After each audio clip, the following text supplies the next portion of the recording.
Okay. So, mabilisang tutorial muna mga kaibigan. So, ito ay naglo-low power at nanginginig kapag tumatakbo. So, may mga ignition coil na gano'n ang problema. Kapag umiinit na siya, hindi na nakakabigay ng tama ng kuryente. So, ang ginawa dito, since hindi kakayanin ng budget na lahat sabay-sabay, sabi ko, isa-isayin natin yan. Bili ka muna ng dalawa na bago kaysa 8 kagad. Ito yung 8 mga kaibigan. 1, 2, 3, 4 and 5, 6, 7, 8. Meron yan dyan. 8. Ito yung Honda na 8 ang spark plug. Medyo madugo ang pagdadiagnose nito kapag patay ang ignition coil kasi kahit mamatay yung isa, may isa pa sa kabila. So sumusunog pa rin siya ng gasolina. Hindi mo ramdam yung pagkapalya masyado. Yun nga, nakakaramdam ka lang ng low power at hindi naman yung sobrang palyado kagaya sa mga 4 lang na makina. Yung 4 lang ang coil tsaka spark plug. Ito 8. Medyo magastos. So sabi ko sa kanya, dalawa muna. Bili tayong brand new. Isa dito, isa dito. Kasi magkaiba po yan. May mahaba, may maiksi. Yan. Ito yung sa ilalim. Yan. Tuwid yung tornilyuhan. At ito naman yung sa bandang likuran ng makina. Nasa gilid yung tornilyuhan. Yan, magkaiba yan. Sabi ko, sige, diagnose natin ng para makatipid kayo. Ito muna papalitan natin dalawa. Tapos test drive.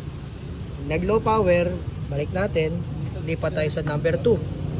Pag nag low power ulit, lipat tayo sa number 3. So yung bago, nilipat lang natin na nilipat. Hanggang ngayon, natumbok din. Sa wakas. Ito bago, ito bago. Yan. Ito rin, bali 3 na yung bago ni sir. Kasi pagdating niya rito may isa ng bago. Pero naglo-low power pa rin at pumapalya.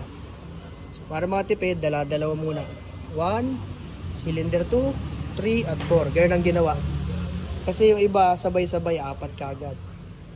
Magkano isa 2 plus. Depende sa brand ha. Meron 2 plus, merong 1 plus ang isa. Depende sa brand po yan. Eh kung wawaluhin mo yan at hindi ka ready, ubos ang pera. So tipid muna. Pero yung effective. Ayan, ilang test drive kami. Unang test drive sa 1, pangalawang test drive sa 2, low, ang 4.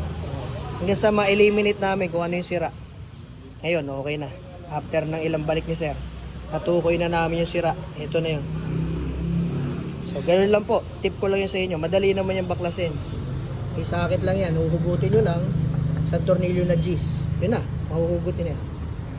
Ito kasi wala nang lock eh. Kaya may pandikit na. Hilahin nyo lang yung pababa. Tapos hilahin nyo to. Ayun na. Tanggal na. Kubit nyo lang. Lagay ng tornilyo. Balik na sakit.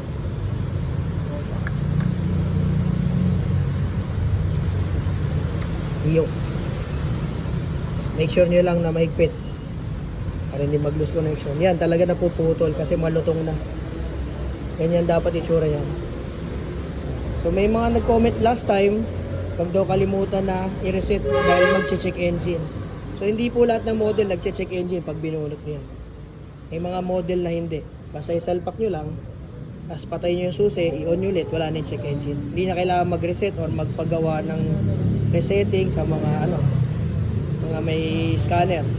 Hindi po lahat. Meron lang models na gano'n, may models din na hindi. Kaya nito, nakailang baklas kabit kami, di naman umiilaw yung check engine. Pag salpak namin, pag on-off, okay ulit, wala yung check engine. Okay, ayun lang. Sinare ko lang paano kami nag-eliminate dito ng sirang ignition coil, lalo na kapag medyo tight yung ating budget. Para naman hindi kawawa yung owner. Okay, ayun lang po. Sana may natutunan kayo. Bukas ulit. Sharing is caring. Bye-bye.